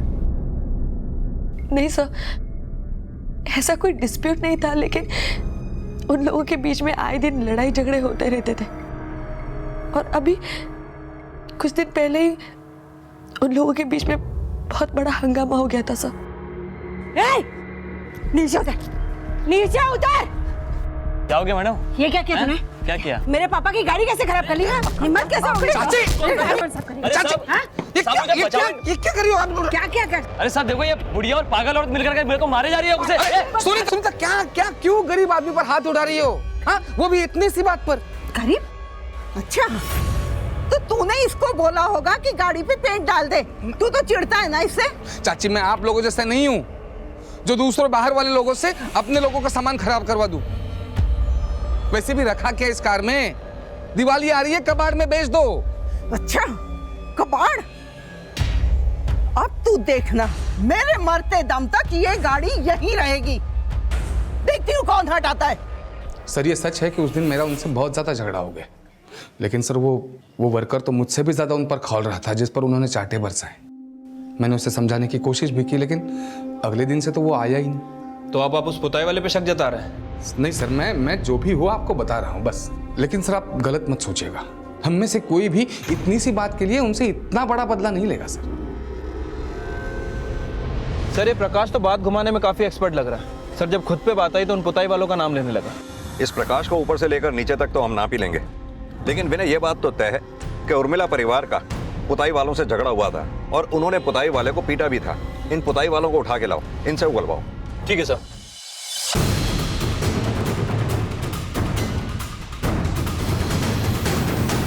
उनके थप्पड़ बहुत परेशान कर रहे थे ना तुझे, इसीलिए मार दिया ना उनको? नहीं साहब, हमने किसी को नहीं मारा साहब। सच बोल, वरना हमारे थप्पड़ नहीं रुकने वाले। साहब हमने कुछ भी नहीं किया साहब, हमने कुछ भी नहीं किया साहब। जिसने भी मर्डर किया होगा वो मेडिकल जानकार होगा। सबका एक ही तरह से गला काटा गया है और मारने वाले को मालूम था कि गले की कौन सी नस को काटनी है। एकदम करेक्टली जगले वेंस को काटा गया ताकि बचने की कोई उम्मीद न रहे। पुलिस के रडार पर वो सब थे जो किसी भी तरह की मेडिकल जानकारी रखते थे। इस घटना को हुए 40 घंटे बीत चुके थे और हर मिनट पुलिस के ऊपर मीडिया और प्रशासन का दबाव बढ़ता जा रहा था। ललिता के परिवार में केवल एक ही मेडिकल एक्सपर्ट है और वो है उसकी बेटी आंचल का पति डॉक्टर योगेश। सर थोड़े समय के लिए अगर मान लें कि आंचल भी इस केस में इन्वॉल्व है तो सर मोटिव काफी स्ट्रांग हो सकता है, क्योंकि ललिता की प्रॉपर्टी की एक आंचल ही अकेली नॉमिनी बचती है। और अगर ये दोनों इस कत्ल में शामिल हैं तो विनय हो सकता है अगले दिन सुबह इनका मनाली जाना अपनी एलिबाई खड़ी करने की साजिश हो सकता है सर। वैसे सर हमें घर में कोई भी फोर्स एंट्री के निशान नहीं मिले हैं। ऐसा हो सकता है कि कत्ल के पहले वाली सुबह ये दोनों मियाँ बीवी घर में घुसे हों, गार्ड ने इनके लिए दरवाजा खोला हो।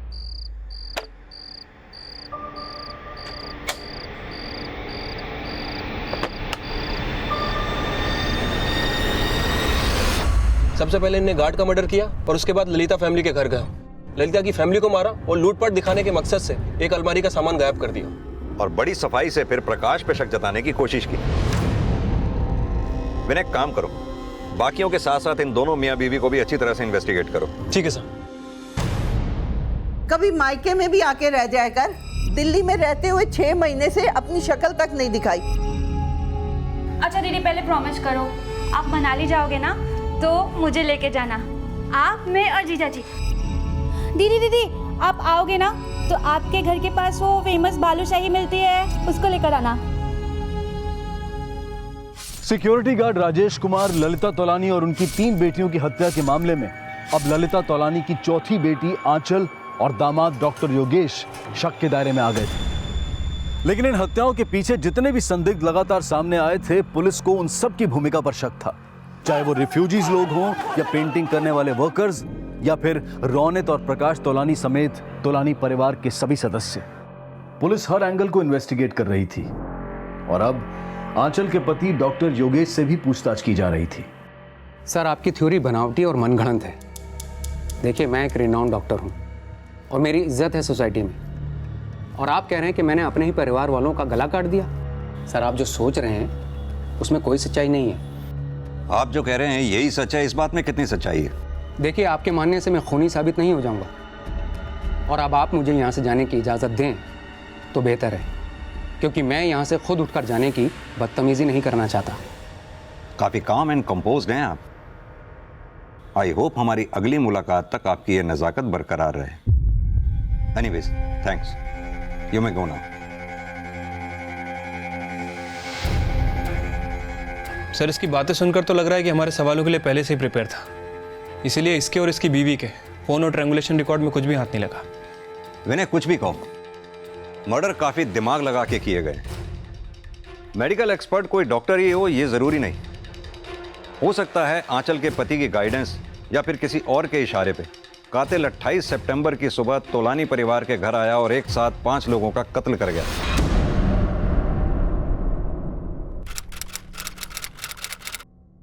साहब हमारे पति 24 घंटा उनके यहाँ ड्यूटी करते थे, अपनी जिंदगी दे दी उन्होंने तोलानी खानदान की सेवा में, फिर उनको काहे मारा? उनका क्या कसूर था? देखिए हम आपका दुख समझ सकते हैं, हम बस ये जानना चाहते हैं क्या राजेश ने कभी आपको तोलानी परिवार के बारे में कुछ बताया था? मेरा मतलब तोलानी परिवार के बाकी सदस्यों का ललिता परिवार वालों से कोई झगड़ा, दुश्मनी? साहब हम तो इंदरपुरी में रहते हैं और वो तो हमें कभी फोन करते नहीं थे। जब हमको पैसे का जरूरत होता तो हम ही फोन करते थे, तो वो बोलते अरे अभी कैसे पैसा भेज दे भाई, अभी तक हमको तनख्वाह नहीं मिला है। अरे वो आपसे इतना काम कराते हैं, इतने रईस लोग हैं, फिर तनख्वाह काहे नहीं दिए? अरे बहुत ही लालची टाइप के लोग हैं, हमारा तो मन उकता गया यहाँ पर काम करके।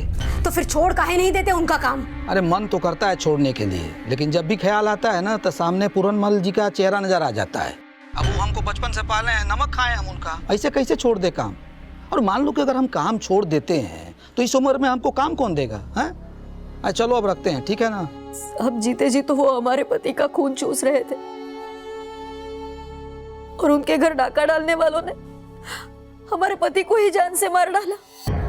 तोलानी परिवार के घर में डाका डाला था, ये बात आपसे किसने कही? वही उनके प्रकाश मालिक ने।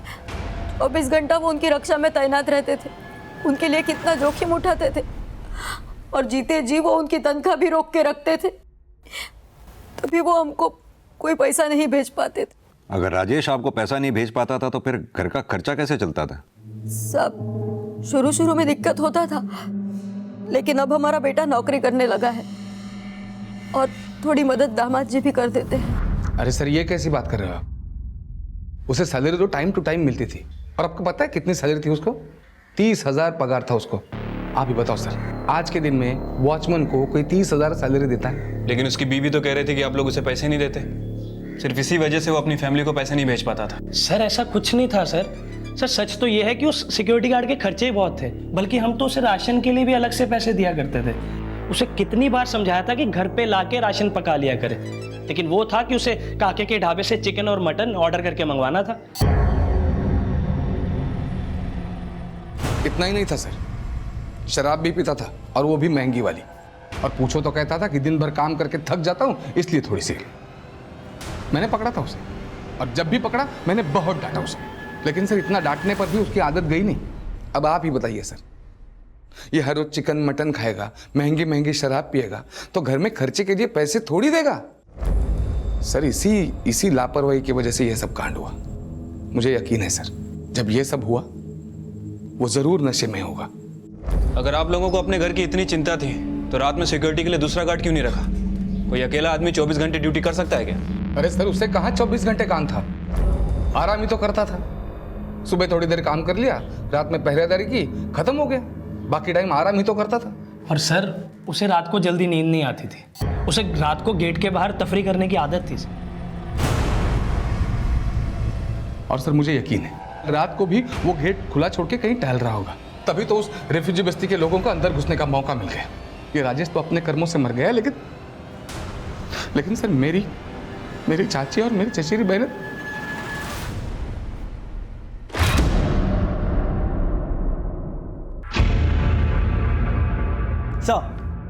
तोलानी की पड़ोसियों से पता चला है कि रोनित का ललिता की छोटी बेटी आरती के साथ काफी झगड़ा रहता था।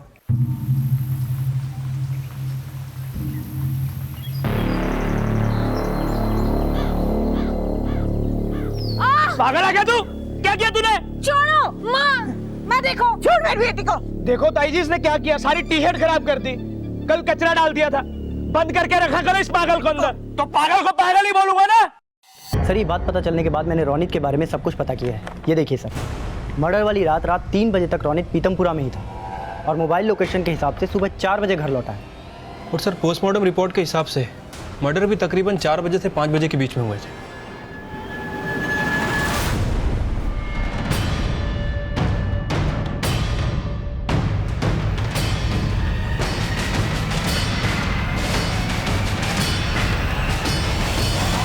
सर उस रात मैं दोस्तों के साथ पार्टी कर रहा था, इसलिए घर लेट पहुंचा। तुम अकेले घर पहुंचे थे या तुम्हारे साथ में कोई और भी था? सर मैं अकेला ही था। तुम जब घर पहुंचे तुम्हारे पहुंचने से पहले मर्डर हो चुके थे या आने के बाद हुए?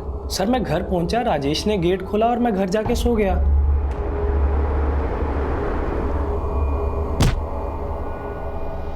कुछ छिपा तो नहीं रहे ना? सर मैं कुछ नहीं छुपा रहा सर।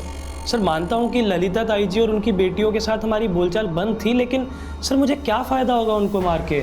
उसी ललिता ताई जी की सबसे छोटी बेटी आरती को सरेआम पीट कर फायदा मिला था तुझे? सर वो तो बहुत पुरानी बात है सर।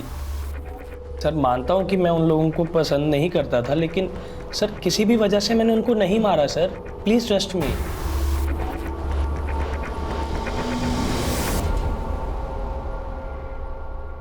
चेक करो ये रोनी सच बोल रहा है या झूठ। हो सकता है ये उन किलर्स को साथ लेकर आया हो। इसका बैकग्राउंड भी चेक करो, देखो कोई दोस्त ऐसा है क्या जिसे मेडिकल की नॉलेज हो। सर मैंने ललिता की बेटियों के कॉल रिकॉर्ड चेक किए सर। आरती तो फ़ोन यूज़ नहीं करती, लेकिन सर सुनीता के कॉल रिकॉर्ड से किसी डॉक्टर मनिंदर सोडी का नंबर सामने आया। सर ये देखिए, मर्डर के एक दिन पहले भी इसने इससे कॉल किया था और लगातार टच में रहती थी। पता करो ये डॉक्टर सोडी और सुनीता के कॉल का चक्कर क्या है। ठीक है सर।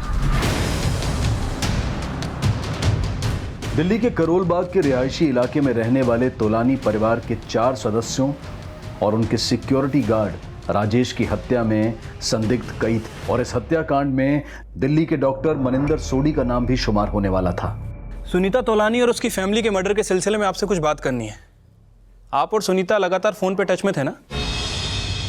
हेलो हेलो, क्या हुआ, चुप क्यों हो गए? जानते हैं ना आप सुनीता तोलानी को? सर, डॉक्टर मनिंदर सोडी तोलानीस का फैमिली डॉक्टर है और सर उसका क्लिनिक जिस दुकान में है वो तोलानीस की उन प्रॉपर्टीज में से है जो वो किराए पे देते हैं। तो डॉक्टर मनिंदर सोडी तोलानीस का किराएदार है? हाँ सर, वो उसका 1 लाख रुपए किराया देता है और सर पूछताछ से पता चला है कि सारी प्रॉपर्टीज का किराया ये प्रकाश वसूल करता है और 5 फैमिली में इक्वल डिस्ट्रीब्यूट कर देता है। लेकिन सुनीता का डॉक्टर सोडी को इतने कॉल करने का चक्कर क्या है? सर जब मैंने डॉक्टर सोडी से बात की तो उसने बताया कि सर सुनीता तोलानी की तबीयत ठीक नहीं रहती थी, उन्हें हाई बीपी की प्रॉब्लम थी, बस इसीलिए वो मुझसे अक्सर फ़ोन पे कंसल्ट किया करती थी। सर तो सुनीता यही कंसल्ट करने के लिए डॉक्टर सोडी को इतने फ़ोन किया करती थी या फिर कुछ और ही चक्कर है? एक काम करो, सुनीता की बहन आंचल को बुलाओ, देखते हैं वो सुनीता और डॉक्टर सोडी के बारे में क्या कहती है। ठीक है सर। हाँ सर, सुनीता दीदी को ब्लड प्रेशर की प्रॉब्लम थी और डॉक्टर सोडी हमारे फैमिली डॉक्टर है। लेकिन सुनीता की डॉक्टर सोडी से काफ़ी बातें होती थी, उनका कोई अफेयर? नहीं सर, ऐसा कुछ नहीं था। अच्छा ये बताइए, सुनीता की शादी किससे हुई थी और उसका तलाक क्यों हुआ? सर सुनीता दीदी के हस्बैंड NRI थे और शादी के बाद वो अपने हस्बैंड के साथ कनाडा शिफ्ट हो गई थी, लेकिन कुछ टाइम बाद उन दोनों में डिफरेंसेस आने लगे और करीब 15 साल पहले उनका डिवोर्स हो गया। उसके बाद दीदी बहुत टूट गई थी और कुछ टाइम बाद तो वो बहुत बीमार रहने लगी और फिर नीलम दीदी के हस्बैंड गुजर गए। माँ तो सुनीता और नीलम दीदी की दूसरी शादी कर देना चाहती थी, लेकिन उन दोनों ने मना कर दिया सर। वो माँ और आरती को अकेले नहीं छोड़ना चाहते थे। ललिता जी की फैमिली या आपका सुनीता और नीलम के परिवार से कोई ऐसा इशू जो इन सब के मर्डर्स की वजह बन सकता हो? नहीं सर, ऐसा कुछ नहीं था। और आपका? मेरा मतलब आपका अपनी मम्मी और बहनों से कैसा रिलेशन था? सब मैं जानती हूँ कि आप हम पे शक कर रहे हैं, लेकिन आपका शक करना बहुत ही गलत है। हम उनको मारने के बारे में सोच भी नहीं सकते सर। दिल्ली पुलिस की दोनों टीम्स लगातार इस केस में पर्सनल और आउटसाइडर एंगल को इन्वेस्टिगेट कर रही थी और जल्द ही उन्हें इस केस में एक नई इंफॉर्मेशन मिली। सर, ललिता की फैमिली और सिक्योरिटी गार्ड राजेश के मर्डर के 2 दिन पहले ललिता ने अपने बैंक लॉकर में विजिट किया था। सर मैंने इस मामले में आंचल से बात की, उसने बताया कि ललिता बैंक लॉकर में अपने ज्वेलरीज रखती थी और दिवाली के पहले पूजा करने के लिए घर पे लाती थी। प्रकाश ने भी बताया था कि ललिता तोलानी के पास 70-80 लाख रुपए के गहने थे। चाची ने तो करोड़ों जमा कर लिए थे, 70-80 लाख के तो सिर्फ गहने और जवाहरात होंगे उनके पास। कहीं ऐसा तो नहीं ललिता तोलानी वो गहने दिवाली से पहले घर लाई हो और जो कबर्ड हमें खुली मिली थी उस कबर्ड में वो गहने रखे हुए? हो सकता है सर। विनय एक काम करो, ललिता तोलानी के बैंक के लॉकर को चेक करने की परमिशन दो। ठीक है सर। पुलिस ने जब ललिता तोलानी के लॉकर की छानबीन की तो कई ऐसे दस्तावेज सामने आए जो इस केस में कई नए राज खोलने वाले थे। सर ललिता के बैंक लॉकर में कोई भी ज्वेलरी नहीं मिली, लेकिन सर ये प्रॉपर्टी के कुछ पेपर मिले हैं। सर ये वही पेपर हैं जिसमें डॉक्टर सोडी का क्लिनिक है। ललिता इस दुकान को अपने नाम ट्रांसफर करना चाहती थी और सर ये जो दूसरा पेपर है इसमें ललिता इसी दुकान को डॉक्टर सोडी को बेचना चाहती थी। सर डॉक्यूमेंटेशन हो चुका था, बस रजिस्ट्री करना बाकी था। डॉक्टर सोडी ने ये बात हमें पहले क्यों नहीं बताई? ये डॉक्टर सोडी से दोबारा से पूछताछ करो। ठीक है सर।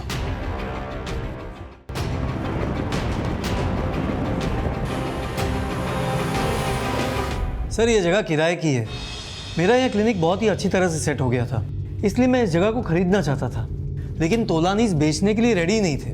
अब सुनीता मेरी पेशेंट थी तो मैंने उससे बात करके अपना कंसर्न शेयर किया। देखिए सोडी जी, मैं जानती हूँ कि आप ये शॉप खरीदना चाहते हैं, लेकिन ये शॉप हमारे नाम पर नहीं है। लेकिन मैं इस प्रॉपर्टी में सिर्फ को पार्टनर हूँ और मैं जानती हूँ प्रकाश इस प्रॉपर्टी को बेचने के लिए बिल्कुल तैयार नहीं होगा। मैं जानता हूँ सुनीता, लेकिन अगर फिर भी तुम लोग ये प्रॉपर्टी अपने नाम करवा के मुझे बेच दो तो मैं मार्केट प्राइस से ज़्यादा देने के लिए तैयार हूँ। मैंने उसे बहुत ही अच्छा ऑफर दिया था सर, तो उसने कहा कि वो प्रकाश और अपने बाकी के घर वालों से बात करके वो शॉप अपने नाम करने की कोशिश करेंगे। चलिए ये कहानी तो अब आपने बता दी, अब ये भी बता दीजिए कि तोलानी फैमिली के मर्डर में आपका क्या हाथ है? ऐसा कुछ नहीं है सर, आप ही सोचिए ना, भला इन सब का मर्डर करके वो प्रॉपर्टी मेरे नाम थोड़ी ना हो जाती। प्रॉपर्टी आपके नाम नहीं हो जाती, लेकिन ये भी तो हो सकता है कि आपने प्रकाश के साथ कोई डील की हो। मैंने उस सोडी से कोई डील नहीं की सर, लेकिन ललिता चाची और उनकी बेटियां उस सोडी के बातों में आ गई थी। वो दुकान ललिता चाची अपने खुद के नाम करवाना चाहती थी। देख प्रकाश, प्रॉपर्टी से अपने हिस्से का किराया लेना हम बंद कर देंगे। तू बस अपने चाचू और ताऊ के घर वालों से बोल के वो दुकान हमारे नाम करवा दे। चाची ऐसा करते करते एक दिन सारी प्रॉपर्टी बिक जाएगी। आज आप डिमांड कर रही है, कल और कोई करेगा। उनके कहने पर मैंने हमारे परिवार वालों से बात की, लेकिन सब उस दुकान को उनके नाम करवाने के खिलाफ थे। बस उसको लेकर वो हमसे बहुत नाराज हो गई, गुस्सा हो गई और हमसे बात करना तक बंद कर दिया। और फिर तुम लोगों ने ललिता के हिस्से का किराया देना भी बंद कर दिया, और फिर मौका पाकर पूरी फैमिली को रास्ते से हटा दिया और उस डॉक्टर को भी अपनी तरफ मिला लिया। उसे लालच दिया कि वो दुकान उसके नाम बेच देंगे, और उसने तुम्हें आइडिया दिया कि किस तरह से ललिता की पूरी फैमिली को रास्ते से हटाना है ताकि एक भी मेंबर जिंदा ना बचे। यही हुआ था ना? आप कहने को तो कुछ भी कह सकते हो सर, लेकिन मैं इतना ही कहूंगा कि ऐसा कुछ नहीं है। इस केस में सस्पेक्ट्स की लिस्ट लगातार बढ़ रही थी, लेकिन पुलिस पूरी मुस्तैदी से अपराधियों को जेल की सलाखों के पीछे पहुंचाने के लिए लगातार सबूत इकट्ठा करने की कोशिश कर रही थी। लेकिन इस केस को सही दिशा में ले जाने के लिए पुलिस को अब भी काफी मशक्कत करनी थी। सर ये सभी शक के दायरे में और इन सभी को अच्छे से खंगाला, लेकिन इनमें से किसी के खिलाफ कोई सबूत हाथ नहीं लगा। विनय, अभी तक हमने सभी एंगल्स इन्वेस्टिगेट कर लिए, लेकिन एक एंगल अभी भी बचा हुआ है। मर्डर सिर्फ ललिता और उसकी बेटियों का ही नहीं हुआ, सिक्योरिटी गार्ड राजेश का भी हुआ है। यह भी तो हो सकता है कि हत्यारा राजेश को मारना चाहता हो। ललिता और उसकी बेटियों ने हत्यारे को विटनेस कर लिया, जिस वजह से वो बेचारी भी मारी गई। ये राजेश की वाइफ को थाने बुलाओ। ठीक है सर। साहब, हमारे पति की किसी से कौनो दुश्मनी नहीं थी, फिर उनको मार के किसी को कहाँ मिलेगा? ये तो आप ही हमें बताइए। आपका पति इतना कमाता था, फिर भी आपको पैसे नहीं बेचता था? साहब, आप हम पर शक कर रहे हैं? शक नहीं कर रहे, हम पूछ रहे हैं ऐसा कौन हो सकता है जिस पे आपको शक हो। ठीक है, आप जा सकते हैं। धीरे धीरे केस एक ऐसे डेड एंड पर पहुंच गया था जहां पुलिस के हाथ कुछ नहीं लग पाया था। फिर अचानक इस केस ने एक ऐसा यू टर्न लिया जिससे पुलिस इन्वेस्टिगेशन को सही राह मिल गई। अब बस देर थी इसे अंजाम तक ले जाकर इस राज को बेपर्दा करने की कि आखिर उन हत्याओं के पीछे का असल मोटिव क्या था। सर, मैंने राजेश की फैमिली के बारे में पता किया है। सर, उसके 2 बच्चे हैं। बड़ा बेटा अंकुर, सर ये छोटी मोटी मजदूरी करता है, और सर उसकी बेटी की शादी इस विशाल नाम के लड़के से हुई है। विशाल रोहिणी के एक हॉस्पिटल में स्वीपर का काम करता है। हॉस्पिटल में स्वीपर? हाँ सर। वैसे मैंने इस अंकुर का बैकग्राउंड भी चेक किया। सर इसका बैकग्राउंड कुछ क्लियर नहीं है। इंद्रपुरी पुलिस ने इसे 2-3 बार छोटी मोटी चोरी के चक्कर में अरेस्ट किया है। और सर ये विशाल कुछ दिनों पहले तक ये पोस्टमार्टम डिपार्टमेंट में काम करता था, लेकिन फिलहाल अभी जॉब पे नहीं आ रहा है। जिसने भी मर्डर किया होगा वो मेडिकल जानकार होगा। सबका एक ही तरह से गला काटा गया है और मारने वाले को मालूम था कि गले की कौन सी नस को काटनी है।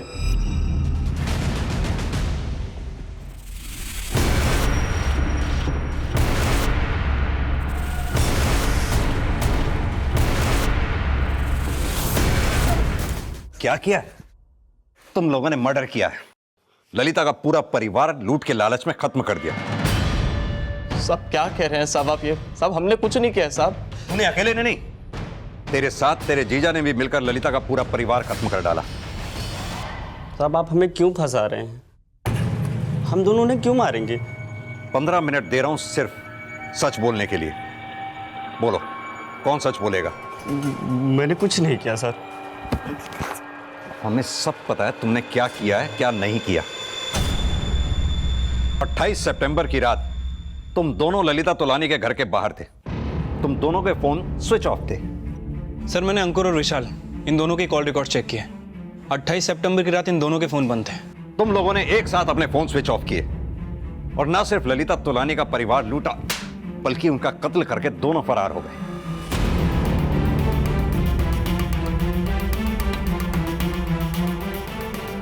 तुम लोगों के खिलाफ इतने सबूत काफी हैं कोर्ट में सजा दिलाने के लिए।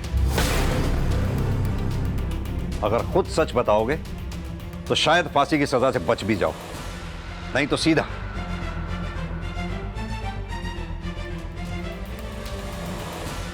साहब मैंने कुछ नहीं किया।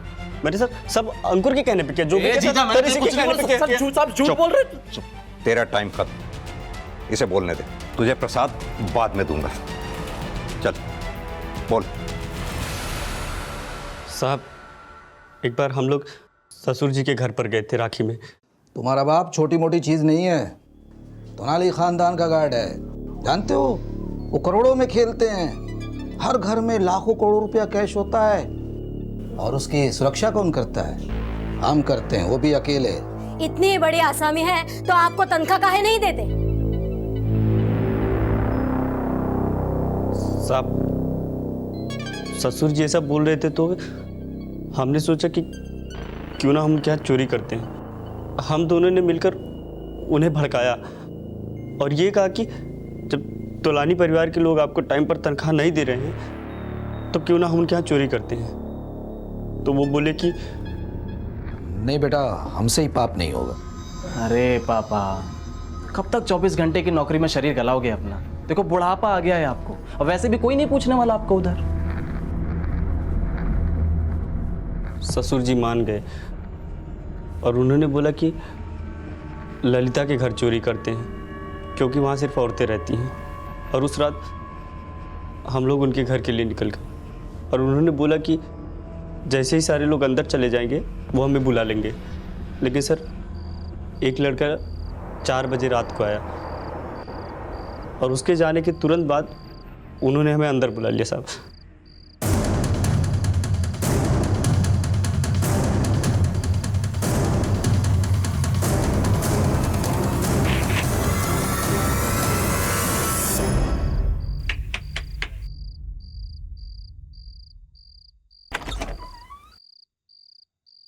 राजेश तुम?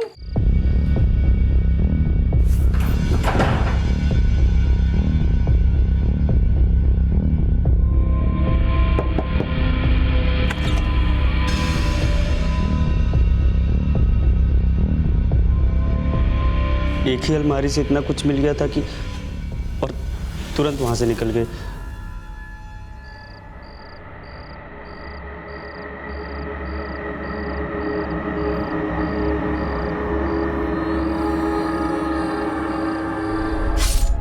सर हम दोनों डर गए थे कि अगर ससुर जी जिंदा रहेंगे तो उनके घर का गार्ड होने के नाते आप उन्हें ही पकड़ेंगे सबसे पहले और वो हर हाल में आपको सब कुछ बता ही देंगे। इसलिए सर ना चाहते हुए भी उन्हें मारना पड़ा। सिक्योरिटी गार्ड राजेश कुमार 30 सालों से तोलानी परिवार का वफादार था, लेकिन उसकी लापरवाह सोच और उसकी नशे की आदत ने पहले उसे अपने परिवार के दायित्व से भटकाया और फिर अपने बेटे और दामाद के छलावे में फंसकर वो कर बैठा जिसने ना सिर्फ उसकी अपनी बल्कि उसके मालिक के एक परिवार की जान भी ले ली।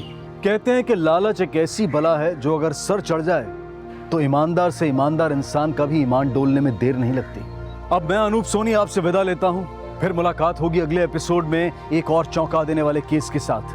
तब तक अपना और अपने परिवार का ख्याल रखें और देखते रहें क्राइम पेट्रोल सिटी क्राइम्स। सबक एक को सीख हम सबको। जय हिंद। क्राइम पेट्रोल के और भी दिलचस्प कहानी देखने के लिए हमारे चैनल को सब्सक्राइब करें और बेल आइकॉन दबाना न भूलें।